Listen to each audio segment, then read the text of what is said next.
লোক একটি কাজ করে 9 দিনে, সেই কাজ যদি আমি একলা করতে নিই তাহলে আমার কয় দিন লাগবে? বেশি হলে কি হবে?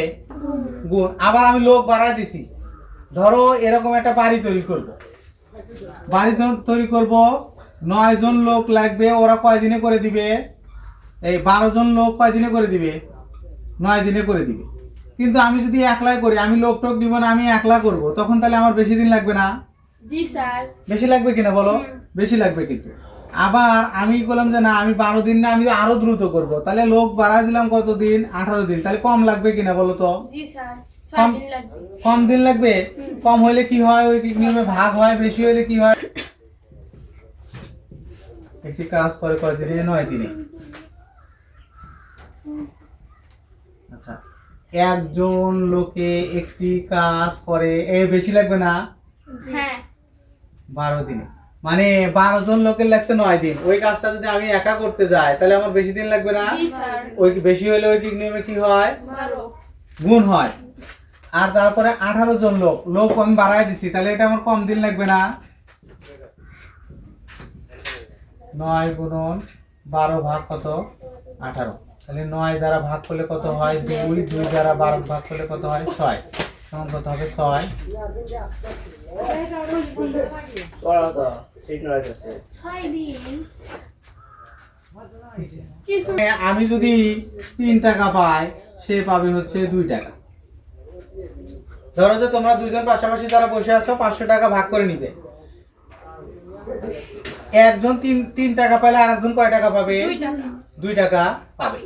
এই 500 টাকা ভাগ করার নিয়মটা 3:2 অনুপাতে, আমরা 3:2 অনুপাতে কি করব? টাকাটা ভাগ করব। তার মানে কি, আমি যদি 300 পাই, আরেকজন পাবো কত পাবে? 200 পাবে। তাহলে কত হবে? 500। এই এখানে দেখো, এই যে কত সমানুপাতিক ভাগ, 500 টাকাকে 3:2 অনুপাতে বন্টন। তাহলে এই অঙ্কটা আমরা করব কিভাবে?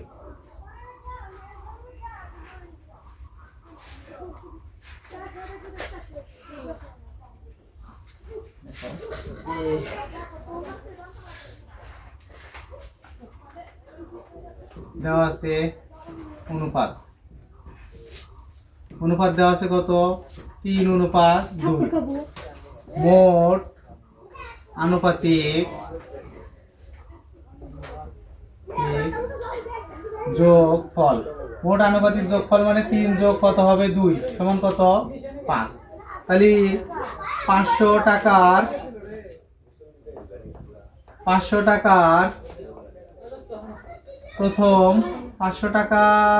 প্রথম জন পাবে।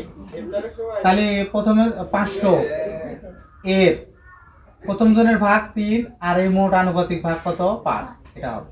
তাহলে 5 দ্বারা 100 কাটলে কত হয়? 100। তাহলে কত হবে? 300। আর 500 টাকার দ্বিতীয় জন পাবে। দ্বিতীয় জন পাবে কত?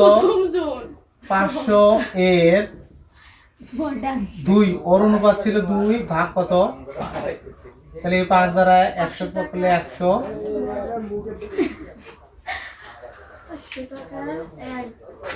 প্রথম জন ওই কই এক মোটা नहीं हो रहा तेरे চলো,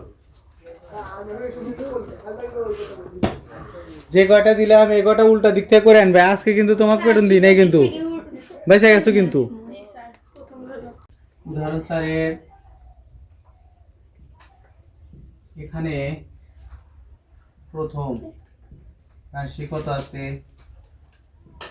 প্রথম রাশি আছে হচ্ছে 4। তৃতীয় রাশি সমান কত আছে? তৃতীয় রাশি আছে 16 নাকি? আর অতএব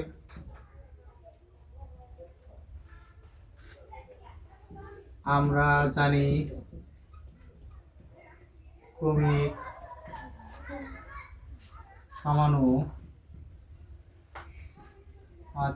ক্ষেত্রে দ্বিতীয় রাশি স্কয়ার সমান কত হয়? প্রথম রাশি গুণন কত? তৃতীয় রাশি। তাই লিখছিলাম না আমরা? তাহলে আমার এখানে প্রথম রাশি কত আছে? 4 আর দ্বিতীয় রাশি কত আছে 16 16 তাহলে তৃতীয় রাশি নেই তৃতীয় রাশি হ্যাঁ 16 4 16 কত হয় 64 না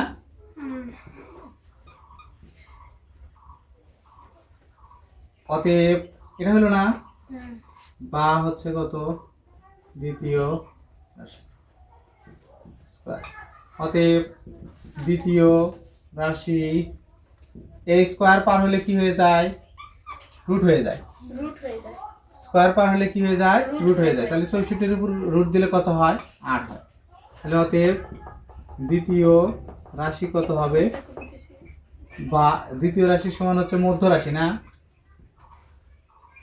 মধ্য রাশি সমান কত হবে 8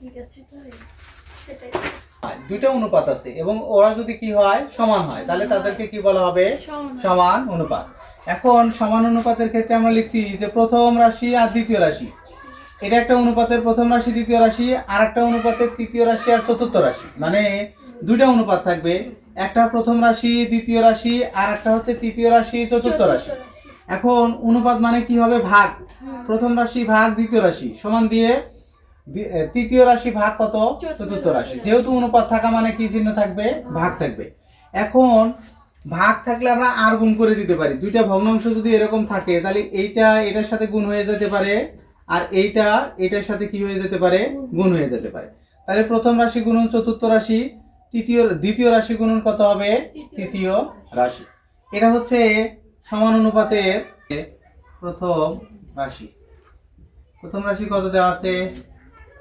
3 দ্বিতীয় রাশি কত দেওয়া আছে দ্বিতীয় রাশি দেওয়া আছে 6 তৃতীয় রাশি দেওয়া আছে কত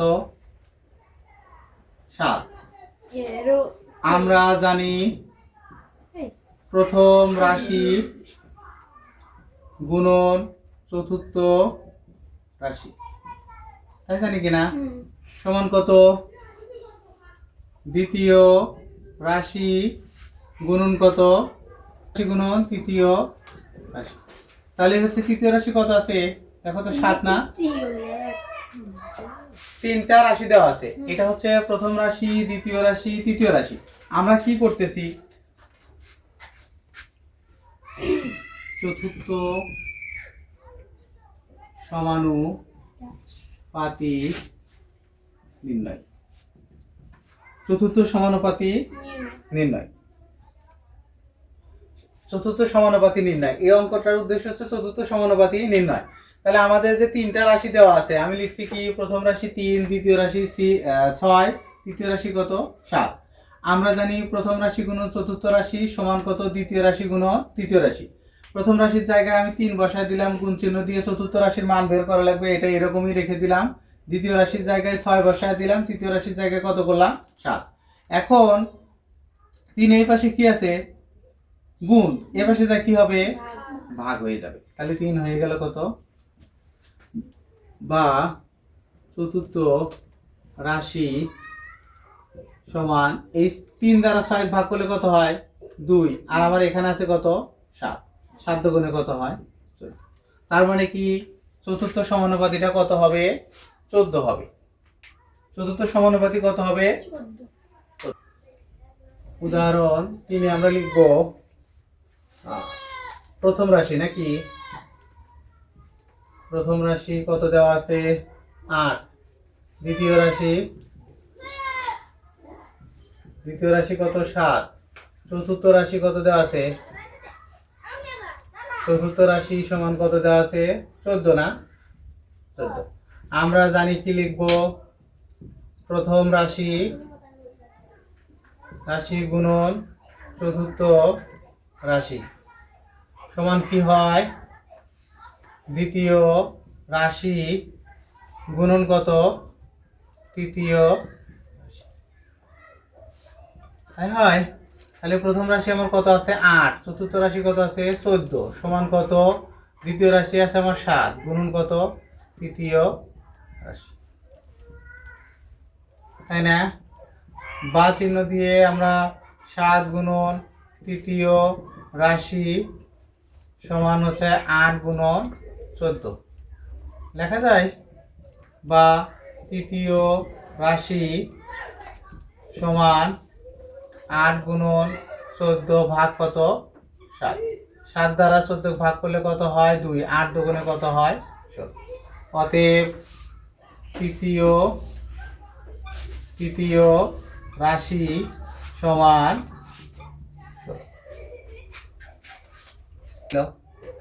7 গুণন তৃতীয় রাশি কত আছে, তৃতীয় রাশি নাই নাই না, এটাই তো বের করতে হবে। তাহলে এটাকে আমি পুরো এইটুকু লিখছি, এটাকে এই পাশে লেখা যাবে, যাবে না? যাবে যাবে, কিন্তু মানে এটাকে সামনে লিখছি, এটাকে পরে লিখছি, লেখা যাবে। 3 গুণ 7 মানে এই 7টা গুণ আছে, এই পাশে যা কি হবে ভাগ। 7 দ্বারা 14 কে ভাগ করলে কত হয় 2, 8 দুগুণে কত হয় 16।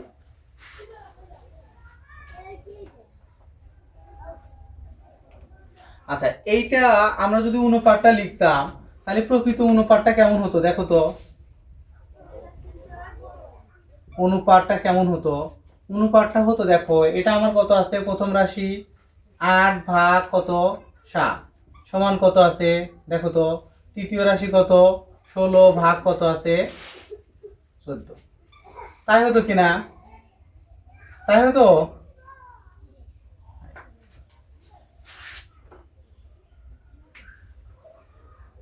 হয় কিনা দেখো তো। বাস্তবে কিন্তু এরা সমান, কিন্তু দেখো এইটাকে যদি আমরা 2 দ্বারা ভাগ করতাম, এটাকেও 2 দ্বারা ভাগ করবো, এটাকেও 2 দ্বারা ভাগ করবো, তাহলে এটা কত হতো 8 আর এটা হতো কত 7। বাস্তবে অনুপাত সমান, কিন্তু মানের ভিন্নতার করে লেখা হয়, কিন্তু লেখা হয় না।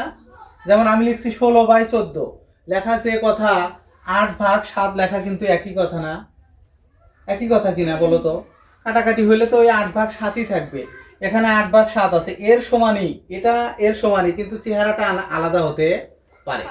এখানে কেউ 32 ভাগ কত ধরে লিখতে পারে, যে 32 ভাগ লিখছে, ধরো যে কোনো একটা সংখ্যা দিয়ে লিখছে 32, আর এখানে আমরা অন্য কোনো একটা সংখ্যা দিয়ে কিন্তু লিখতে পারবো, কিন্তু এর অনেকগুলো সমানুপাতি বের করা যাবে। মানে অনুপাত সমান, বাস্তব অর্থে অক্ষরগুলো আলাদা হইলেও 16 ভাগ 14 হইলেও কোনো সমস্যা নাই, আমার অনুপাতটা কি আছে সমান আছে। আচ্ছা, এরপরে দেখো তো আমরা ক্রমিক সমানুপাতি বলা হয়েছে, দেখো তো এই 21 পৃষ্ঠার ছকটা দেখো তো। 3টি রাশির প্রথম রাশি দ্বিতীয় রাশির অনুপাত আবার 2টা করে চিহ্ন দিছে, তার মানে কি 16 অনুপাত কত 8 দিছে। এটার অর্থ হচ্ছে, মনে করো, মনে মনে চিন্তা করো যে সমান অনুপাত, অনুপাত দুটো কি আছে সমান আছে, আছে আছে এরকম করে ধরে নিলাম। তাহলে আমার খালি ঘরে কত বসালে এটা এর সমান হবে? তাহলে আমি অনুপাত মানে কি ভাগ, খালি ঘর উপরে রাখলাম, নিচে কত দিয়ে দিলাম 9, সমান কত 16 ভাগ কত 8 হয়। হয় তার মানে কত, খালি ঘর এখানে গেল, সমান চিহ্ন, এটা নিচে আছে, উপরে যা কি হবে 16 গুণন 9 ভাগ কত 8।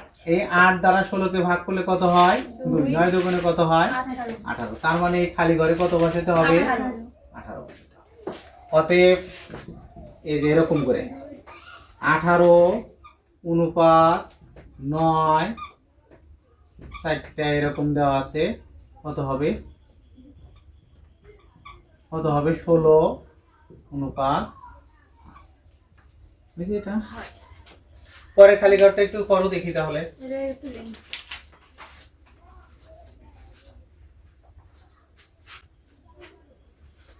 খালি ঘরে কিন্তু সংখ্যা লেখা যাবে না প্রথম, বুঝছো? আমরা লিখবো এখানে,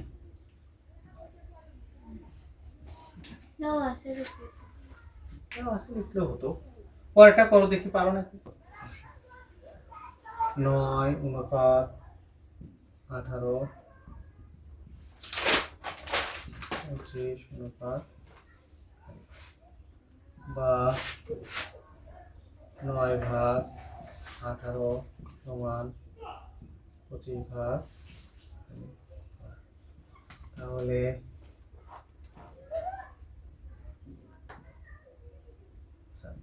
9 গুণন খালি ঘর সমান 18 গুণন 25, তাহলে খালি ঘর সমান 18 গুণন 25 ভাগ কত 9 দ্বারা 18 ভাগ করলে 2, বা খালি ঘর হচ্ছে 18 দোকানে 25 দোকানে 50। অতএব 9 অনুপাত 18, 9 অনুপাত 18 সমান বা এরকম চিহ্ন দেওয়া যায় সমানুপাতি কত 25 অনুপাত 9। তাহলে 9 গুণন খালি ঘর, এটা আর এটা গুণ হবে না, 18 গুণন 25। তাহলে 9 এই পাশে গুণ আছে, এই পাশে যা কি হবে ভাগ। 9 দ্বারা 18 ভাগ করলে 2, 25 দোকানে কত হয় 50। খালি ঘর কত হলো 50। তার মানে 9 অনুপাত 18 সমানুপাতিক 25 অনুপাত কত 50।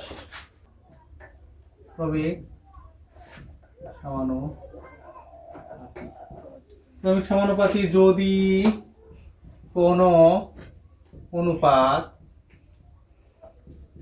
ক অনুপাত খ সমানুপাত খ অনুপাত গ হয় তবে তাকে ক্রমিক সমানুপাতি বলে। এই কি আছে? তার উপর কি হবে স্কয়ার।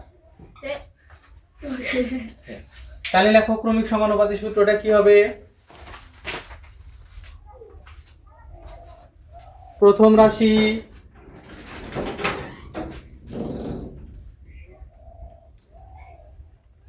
প্রথম রাশি গুণন তৃতীয় রাশি সমান দ্বিতীয় রাশির উপর কি হবে স্কয়ার হবে।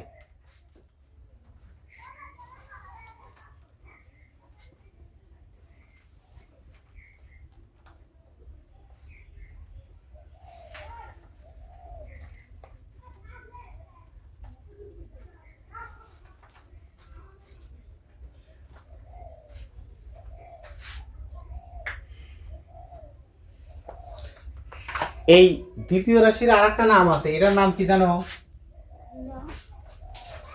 মধ্য মধ্যরাশি। তাই না? দ্বিতীয় রাশির আরেকটা নাম কি মধ্যরাশি। মধ্যরাশি। তাহলে আমরা মধ্যরাশি তো তৃতীয় রাশি হলো তো মধ্যরাশি।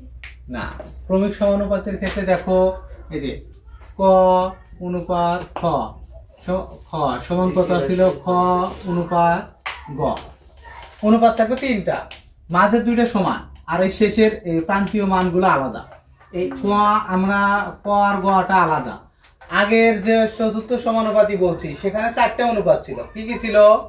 4টে ছিল। সেটা ছিল ক অনুপাত খ সমান গ অনুপাত কত, 4টাই আলাদা আলাদা ছিল তাই না? কিন্তু ক্রমিক সমানুপাতির ক্ষেত্রে 3টা রাশি, প্রথম দ্বিতীয় দ্বিতীয় তৃতীয়।